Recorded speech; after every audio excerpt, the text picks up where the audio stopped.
कहानी एक भारतीय जासूस की। उसे अदम्य साहस का क्या सिला मिला?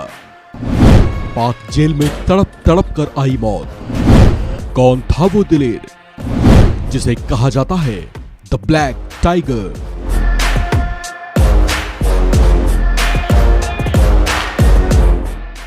ये कहानी उस जाबाज की है जिस पर देश नाज तो करता है, लेकिन उसे वो मान सम्मान नहीं मिल पाया जिसका वो हकदार था। कहानी है रविंद्र कौशिक की, जिसे नाम मिला था द ब्लैक टाइगर। सौम्य और चेहरे पर छलकती मासूमियत लिए हुए ये वो शख्स है जिसकी दिलेरी पर आप नाज करेंगे। रविंद्र कौशिक भारतीय खुफिया एजेंसी रॉ के लिए काम किया करते थे।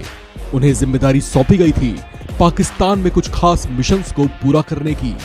वैसे आपको बता दें कि भारतीय सेना या आर्म्ड फोर्स से इनका कोई नाता नहीं था। ये मूल रूप से राजस्थान के श्रीगंगानगर के रहने वाले थे और एक शानदार थिएटर आर्टिस्ट थे। अपनी काबिलियत को राष्ट्रीय स्तर नाटक सभा लखनऊ में ये प्रदर्शित कर चुके थे, जिसे भारतीय खुफिया एजेंसी रॉ के कुछ अधिकारियों ने भी देखा। इसके बाद रॉ के अधिकारियों ने उनसे संपर्क किया और उन्हें भारत के लिए पाकिस्तान में खुफिया एजेंट की नौकरी का प्रस्ताव दिया। उस समय उनकी उम्र महज 23 साल थी। इसके बाद रविंद्र कौशिक खुफिया एजेंसी रॉ में भर्ती किए गए और उन्हें 2 साल की कड़ी ट्रेनिंग दी गई।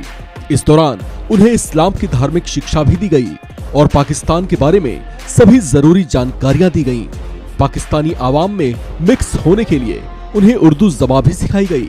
फिर आया 1975 का वो साल जब उन्हें पाकिस्तान भेजा गया और उन्हें एक नया नाम दिया गया। उनकी नई पहचान थी नबी अहमद शाकिर। पाकिस्तान पहुंचने के बाद उन्होंने कराची यूनिवर्सिटी में दाखिला लिया। वहां से उन्होंने LLB की पढ़ाई पूरी की। इसके बाद वे पाकिस्तानी सेना में शामिल हो गए और एक कमीशन अधिकारी बने। यहाँ वे मेजर के पद तक पहुंचे। इसी दौरान उनका निकाह हुआ। अमानत उनकी पत्नी बनी। जल्दी ही वे एक बेटे के पिता भी बने। साल 1979 से 1983 के बीच उन्होंने रॉ के लिए बहुत बड़ी बड़ी जानकारियां जुटाई, जो भारतीय रक्षा बलों के लिए बहुत मददगार साबित हुई।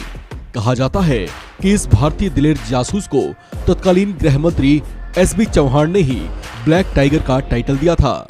हालांकि कुछ का यह भी कहना है कि ये टाइटल उन्हें तत्कालीन प्रधानमंत्री इंदिरा गांधी की ओर से दिया गया था। उन्होंने अपने जीवन के 26 साल पाकिस्तान में बिताए, लेकिन 1983 में पाकिस्तान ने उन्हें रॉ के साथ संपर्क में पाया। उन पर फिर बहुत से अत्याचार किए गए। 1985 में उन्हें मौत की सजा सुनाई गई, जिसे बाद में उम्र कैद में तब्दील कर दिया गया। उन्हें 16 साल तक सियालकोट, कोट लखपत और मियावाली जेल सहित विभिन्न जेलों में रखा गया। वहीं कौशिक को दमा और टीबी हो गया। चुपके से वे भारत में अपने परिवार के लिए पत्र भेजने में कामयाब रहे। उसमें उन्होंने अपने खराब स्वास्थ्य की स्थिति और पाकिस्तान की जेलों में अपने ऊपर होने वाली यातनाओं के बारे में लिखा। लेकिन कहा जाता है कि भारत सरकार या रॉ ने उनकी कोई खोज नहीं ली। कुछ समय पहले सलमान खान की एक फिल्म एक था टाइगर बनाई गई। दरअसल द ब्लैक टाइगर के नाम से चर्चित रहे दिलेर भारतीय जासूस रविंद्र कौशिक के ही जीवन पर सलमान खान की ये फिल्म आधारित थी। इस खबर में फिलहाल इतना ही। बाकी अपडेट्स के लिए बने रहिए वन इंडिया हिंदी के साथ।